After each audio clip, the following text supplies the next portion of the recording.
चिपळूण मतदारसंघात शिक्षणाचा विजय होणार की सहकाराचा? मतदाराची पसंती कुणाला, कुणाची आहे जमेची बाजू, या सगळ्या गोष्टींचा आढावा घेतलाय आमचे प्रतिनिधी राकेश कोळी यांनी।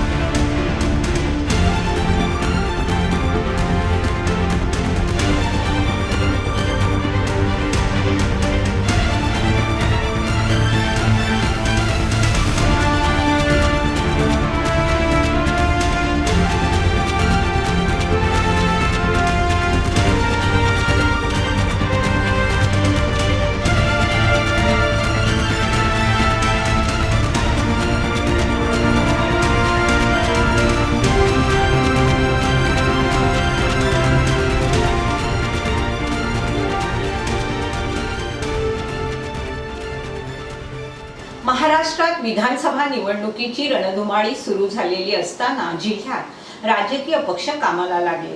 चिपळूण संगमेश्वर विधानसभा मतदारसंघासाठी दोन्ही उमेदवारांची घोषणा झाली। या मतदारसंघात राष्ट्रवादी शरद पवार गटाकडून प्रशांत यादव तर राष्ट्रवादी अजित पवार गटाकडून विद्यमान आमदार शेखर निकम यांना पुन्हा उमेदवारी देण्यात आली। त्यामुळे या मतदारसंघात राष्ट्रवादी विरुद्ध राष्ट्रवादी अशी लढत बघायला मिळणार आहे। 265 चिपळूण विधानसभा मतदारसंघ हा महाराष्ट्र राज्य विधानसभेच्या 288 मतदारसंघापैकी एक असून लोकसभा आणि विधानसभा मतदारसंघ परिसीमन आदेश 2008 नुसार केलेल्या मतदारसंघाच्या रचनेनुसार चिपळूण मतदारसंघात रत्नागिरी जिल्ह्याच्या चिपळूण तालुक्यातील कळकवणे, शिरगाव, सावर्डे, चिपळूण ही महसूल मंडळे आणि चिपळूण नगरपालिका क्षेत्र आणि संगमेश्वर तालुक्यातील मागझण, कडवाई, फणसवणे, वाशी तर्फे संगमेश्वर, देवरुख आणि अंगवली या महसूल मंडळांचा समावेश होतो। चिपळूण हा विधानसभा मतदारसंघ रत्नागिरी सिंधुदुर्ग लोकसभा मतदारसंघात येत असून येथील विद्यमान आमदार हे राष्ट्रवादी काँग्रेस पक्षाचे शेखर गोविंदराव निकम आहेत। ही सर्वसाधारण वर्गाची विधानसभा जागा असून रत्नागिरी सिंधुदुर्ग संसदेच्या 6 विधानसभा क्षेत्रांपैकी एक आहे। 2019 मध्ये हा मतदारसंघ राष्ट्रवादी काँग्रेसने जिंकला होता।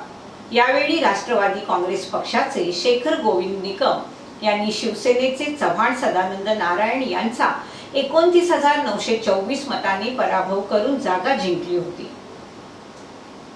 मात्र 2024च्या लोकसभा निवडणुकीत भारतीय जनता पक्षाचे उमेदवार नारायण राणे यांनी रत्नागिरी सिंधुदुर्ग लोकसभा मतदारसंघातून शिवसेना उद्धव बाळासाहेब ठाकरे पक्षाचे विनायक भाऊराव राऊत यांचा पराभव करून 47,858 मतांनी विजय मिळवला। रत्नागिरी जिल्ह्यात चिपळूण संगमेश्वर हा विधानसभा मतदारसंघ एक महत्त्वाचा मतदारसंघ मानला जातो। या मतदारसंघातून शिंदेच्या शिवसेनेकडून चिपळूण संगमेश्वरची जागा लढवण्यासाठी अनेक इच्छुक होते। तसेच चिपळूणच्या जागेसाठी महाविकास आघाडीतील घटक पक्ष असलेल्या ठाकरेंच्या शिवसेनेनेही जोर लावला होता। मात्र आचारसंहितेच्या आधीपासून या दोन्ही शिवसेनेकडून निवडणूक लढवण्याबाबत कोणत्याच हालचाली झाल्या नाहीत। त्यामुळे या मतदारसंघामध्ये राष्ट्रवादी विरुद्ध राष्ट्रवादी अशीच लढत होणार हे अपेक्षित होतं आणि तसंच घडलं। शिवसेना पक्षप्रमुख उद्धव ठाकरे यांनी जिल्ह्यातील 5ही मतदारसंघातील पदाधिकाऱ्यांची बैठक बोलावली होती।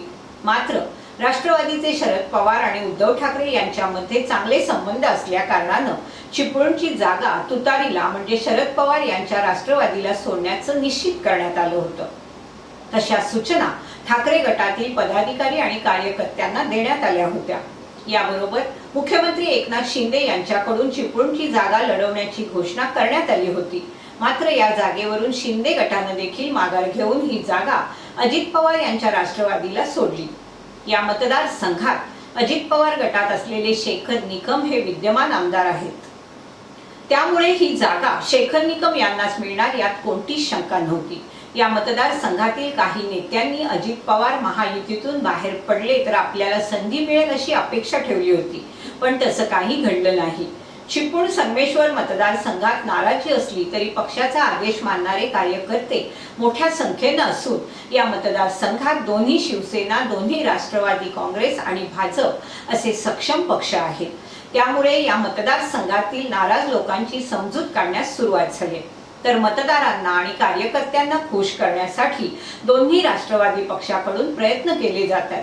दोन्ही उमेदवार आणि त्यांच्या पक्षाचे पदाधिकारी घरोघरी पोहोचण्याचा प्रयत्न करतात। मात्र आता येणारा काळच ठरवेल की या मतदारसंघावर अजित पवार यांची राष्ट्रवादी की शरद पवार यांची राष्ट्रवादी सत्ता गाजवणार। या निवडणुकीत अजित पवार यांचे उमेदवार यांना पक्षफोडीचा फटका बसण्याची शक्यता नाकारता येत नाही, तर राष्ट्रवादी पक्षाबरोबर एकनिष्ठ राहिलेले आणि शरद पवार यांची साथ न सोडणारे प्रशांत यादव यांना या गोष्टीचा फायदा होण्याची देखील शक्यता वर्तवण्यात येते। चिपळूण संगमेश्वर विधानसभा मतदारसंघात श्री क्षेत्र परशुराम पासून श्री क्षेत्र मार्लेश्वर पर्यंत येणाऱ्या गावांचा समावेश होतो। मुंबई गोवा महामार्गालगत असणाऱ्या या मतदारसंघाची सुरुवात सह्याद्रीच्या पायथ्यापासून होते।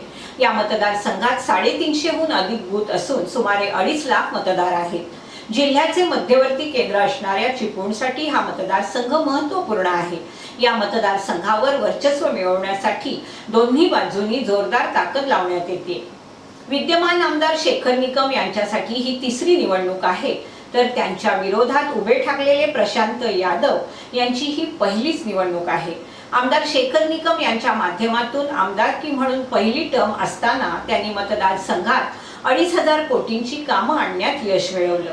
विशेष म्हणजे चिपळूण, देवरुख या शहरांसाठी देखील मोठा निधी मिळवून देण्यात त्यांनी यश मिळवलं होतं। राज्याचे अर्थमंत्री आणि उपमुख्यमंत्री अजित पवार हे पक्षाचे प्रमुख असल्यामुळे आमदार निकम यांना निधी आणण्यात कोणतीही अडचण आल्याचं दिसलं नाही। छोटे बंधारे, धरणे, शहरातील ग्रॅव्हिटीची पाणी योजना, देवरुख आणि चिपळूणचं सुशोभीकरण, क्रीडांगण विकास यावर त्यांनी भर दिला। त्यांच्या विरोधात उभे असलेले प्रशांत यादव यांनी वशिष्ठी मिल्कच्या माध्यमातून तालुक्यासह ग्रामीण भागात दुग्ध व्यवसाय उभारण्यात महत्त्वपूर्ण योगदान दिलंय। कृषी मेळावा, महिला मेळावा या माध्यमातून त्यांनी जनतेशी जवळीक साधली। यावेळी यादव यांच्या बाजूने महाविकास आघाडीतील घटक पक्ष ठाकरेंची शिवसेना, काँग्रेस आणि शरद पवार यांची राष्ट्रवादी आहे। तसेच चिपळूणचे माजी आमदार रमेश कदम यांची त्यांना साथ मिळाली असून शिवसेनेचे माजी आमदार रवींद्र माने, जिल्हा परिषदेचे माजी अध्यक्ष रोहन बने हे देखील महाविकास आघाडीत आहेत। त्यामुळे महाविकास आघाडीच्या जोरावर यादव यांचा निवडणुकीत कस लागणार आहे। दुसऱ्या बाजूला महायुतीकडून शेखर निकम यांना भाजपा, शिवसेना शिंदे गट आणि राष्ट्रवादी अजित पवार पक्ष यांची साथ आहे। शिंदे शिवसेनेचे माजी आमदार सदानंद चव्हाण यांनी शिवसेनेत उमेदवारी मिळाली नाही म्हणून नाराजी व्यक्त केली। मात्र आपण शेखर निकम यांच्यासाठी काम करणार असेही त्यांनी जाहीर केलं असल्यामुळे शिवसेना आणि भाजप यांच्यावर निकम यांची मदार आहे। आता मतदार राजा कोणाच्या पारड्यात मतदान करतो हे पाहणं महत्त्वाचं ठरणार आहे। चिपळूणात नाम साधर्म्य असलेले देखील 2 उमेदवार रिंगणात उतरले। मात्र चिपळूण शहरात असणाऱ्या मतदारांच्या मतांवर या मतदारसंघाचा आमदार ठरणार हे जरी निश्चित असलं तरी मतदानामध्ये बाजी वाढण्यासाठी संगमेश्वर तालुक्यातील मतेही निर्णायक ठरणार असल्याचं बोललं जात आहे। त्याचप्रमाणे चिपळूण तालुक्यात मुस्लिम समाजाची संख्या देखील मोठ्या प्रमाणात असल्यामुळे मुस्लिम समाज बांधव कोणत्या उमेदवाराला साथ देतात यावर देखील या निवडणुकीची गणिते अवलंबून आहेत। पाण्याचा प्रश्न सोडवण्याचा मुद्दा घेऊन विकास करणारे शेखर निकम मतदारांना भुरळ घालतात की उद्योगधंद्यांच्या विषयावर प्रशांत यादव बाजी मारतात हे मात्र 23 नोव्हेंबरला समजेल। चिपळूण मतदारसंघातील मतदार शैक्षणिक विकासाला साथ देणार की सहकाराला हे पाहणं महत्त्वाचं ठरणार आहे।